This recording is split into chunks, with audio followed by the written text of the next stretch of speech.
Okay, we're on to chapter 5, and this is going to get pretty involved. So you might need to watch it just twice or 3 times to be able to really catch on. We're going to talk about a number of concepts here that have to do with pitch. We're still talking about pitch, as we did in chapter 4, which is what note to play. But now we're going to get a little bit more specific about the pitches and what they can do, okay? So remember, pitch is what runs along the y-axis. And let's first talk about tone color, okay? Tone color is another word that can be substituted with the word timbre. So timbre, T-A-M-B-R-E. It looks like timber, it is pronounced timbre. And you will even see in Hollywood movies people still pronouncing it incorrectly. But this is timbre, it's the quality of sound. It's the reason that maybe you and your best friend could call your mom on the phone and your mom would be able to tell the difference between you and your best friend because of the timbre, the quality of your voice. Even if your voices were on the exact same pitch and frequency, your mom, and even if you had the same accents even, your mom could probably tell the difference between the quality of her voice. This is the difference between, for example, a flute and perhaps like a stringed instrument like a violin. So a flute sounds, of course, and a violin or a string instrument then would sound. So even though they're playing the same note or even the same melody, your ear can determine a different timbre. It's the same thing with even the difference between a violin, the difference between like a guitar and a banjo. Okay, there are many different instruments out there. And so just like when you look at a color wheel and how many different colors are, it's almost infinite. And the different types of instruments out there can give us different colors, different tones. And this allows, especially in movies and video games, I mean, the sky's the limit with being able to pick what kind of colors you want. And the same thing, like with colors, how certain colors go together, you can also then have colors that contrast and then make the other color pop out more. So for example, if you might hear an orchestra playing with violins, and then you hear a low cello come in the bottom end, so you hear violins, and then you hear a low cello.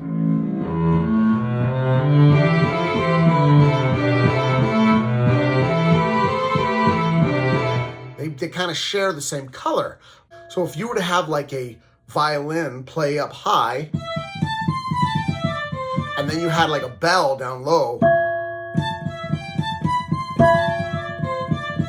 you might get a contrasting sound, just like you would with colors. The next thing to consider is range versus register. So certain instruments, like a violin, will be up high. The piano acts as a great picture of register. The violin would be up high, and the cello would be down low. So the cello has a low register and the violin has a high register, okay? Then certain instruments have a wider range. So for example, the sound of a piano has a very large range, all the way from the bottom, all the way up to the top part of the piano, a big range.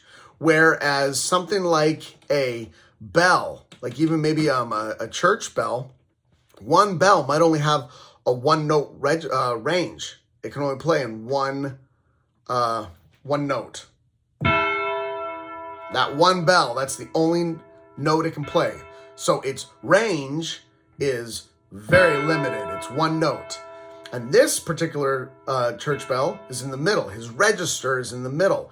Whereas if I go up to a higher register, a certain church bell might actually be a higher register, and his range is still small. He cannot move anywhere else. That one bell only can play that one note. So it's a high register and a small range. So the register of a guitar is in the middle of the piano, but its range is not as far or as large as the piano.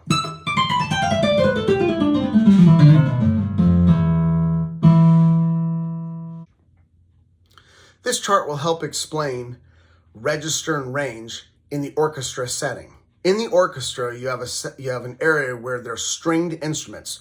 The low instrument, the low register, is called the bass. register is called the cello. The middle register is the viola. And the high register is called the violin. The brass section down low is where the tuba is, or baritone. The trombone is down at the lower middle register. You then have horns in the middle register. And then we have trumpets in the high register.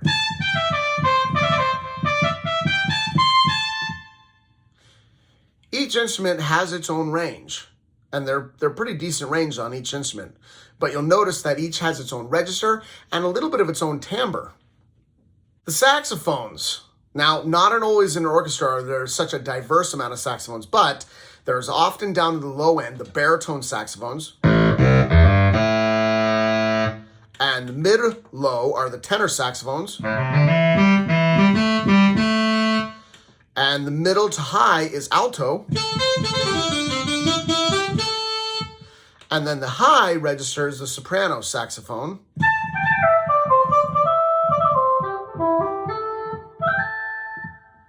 When it comes to wind instruments, the low instrument is a bassoon. The low wind instrument in the low register is a bassoon.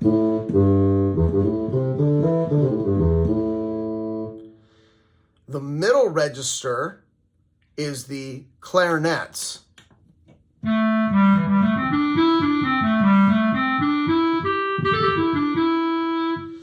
The middle to high register is the oboe.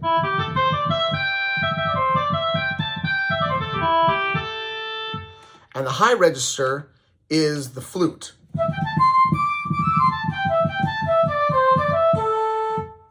The same thing for singers. You have the low singers, which are the bass and baritones. Then the next level up is the tenors. Then you have the alto singers and soprano singers. You can go to extreme low and extreme high of any of these family of instruments. But this is just the general families of each instrument for their register. Next thing I'd like to talk about is texture. 4 types of textures that I'd like you to be aware of. Monophonic, homophonic, polyphonic, and heterophonic. Okay? Mono means one, phonic means sound, one sound. So it would sound like this.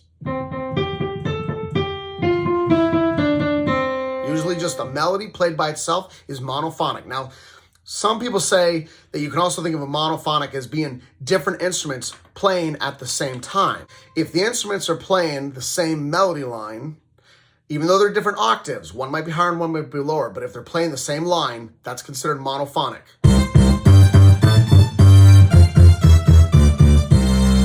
So that's monophonic. Homophonic is where you have a melody and it's supported by chords, like what we've talked about in the previous chapter.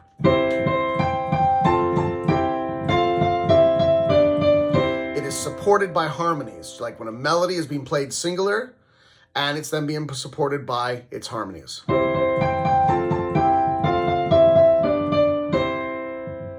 Okay.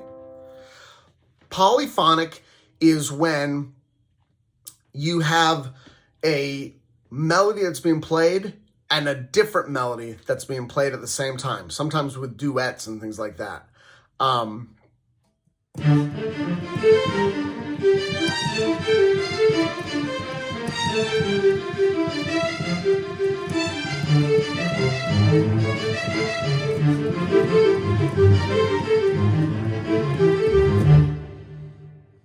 Heterophonic we don't see very much at all in Western music, but it's done a lot more in Eastern music. And that's where basically you might have 2 melodies that play the same, so just like monophonic, but one of the melodies actually has some embellishments, a little bit of a difference.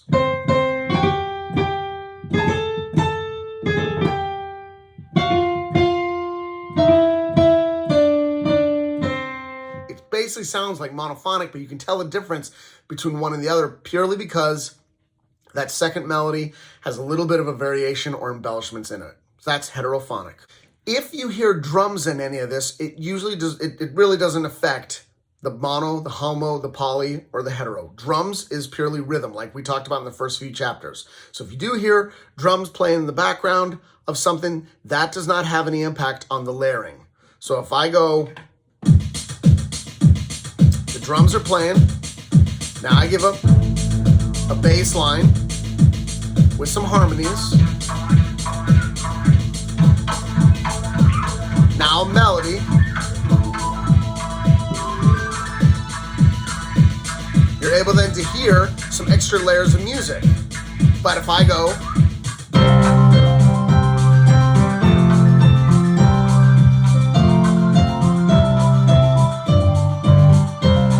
that's homophonic music. There's a melody being played with harmonies. But if I go,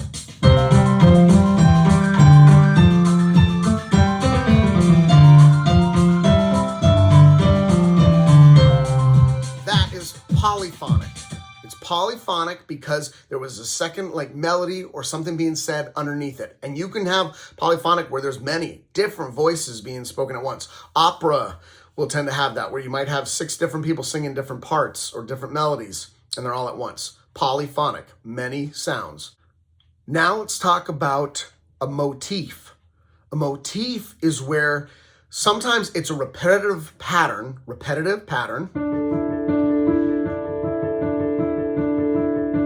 And even though there might be a melody that then plays later, there is a motif that is still going on in the background.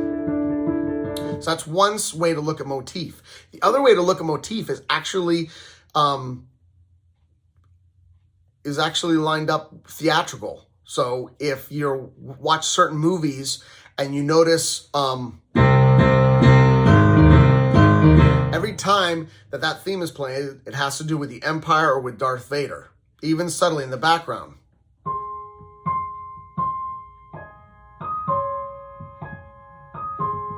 Okay, if that was all of a sudden like Anakin's, from Star Wars, he's going to bed sleeping, you might hear that in the background because it's foreshadowing Darth Vader.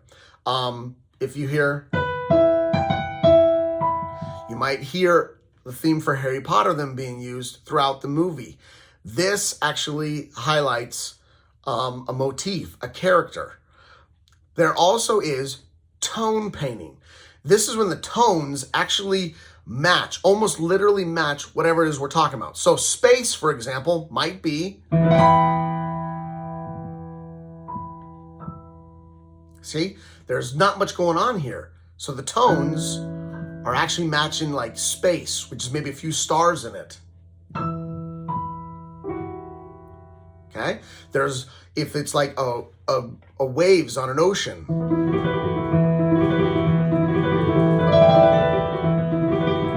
or wind. It's a windy day. These are all examples of tone painting where the music matches a verb or like an action, okay? The motif is where the music actually will match usually like a noun, a person, a place, or a thing, where the tone painting will typically match an action. A good example of tone painting and a motif combined would be, if you've ever seen Jaws, the tones going back and forth of a shark's tail, left, right, left, right, left, right.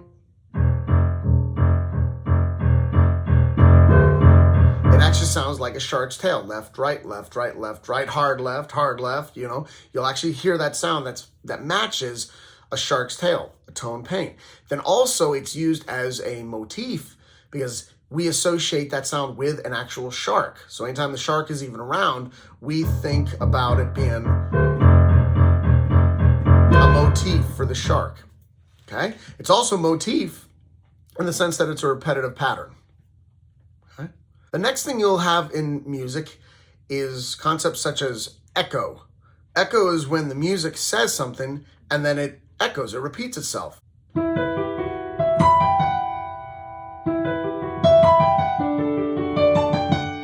see, it repeats what it just heard. Then there's also call and response. This is where something is said and something's said that's different. It's not a repeat.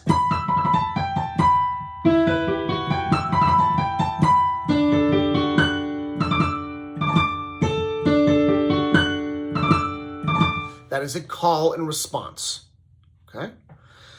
The next thing you also have to look for in your music is modulation. And modulation can be very inspiring because it's climactic usually. It has a elevation. When we play a tune in a certain key, we can play that tune in another key. A lot of times we go up, and we might go up again. So a lot of times in your music, you'll hear a climax and it's followed by a modulation often, okay? So you might hear the music that goes,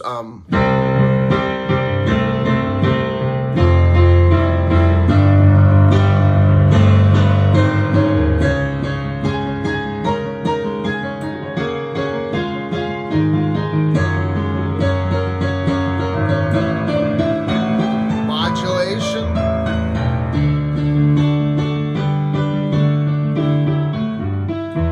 So a lot of times you'll hear the music will have this climax where it might build, and then if you sense that that melody is higher, it's a modulation. Sometimes there is a key change and it will go lower than the original key that we just had, but very seldom.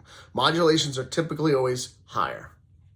I know these concepts were pretty deep.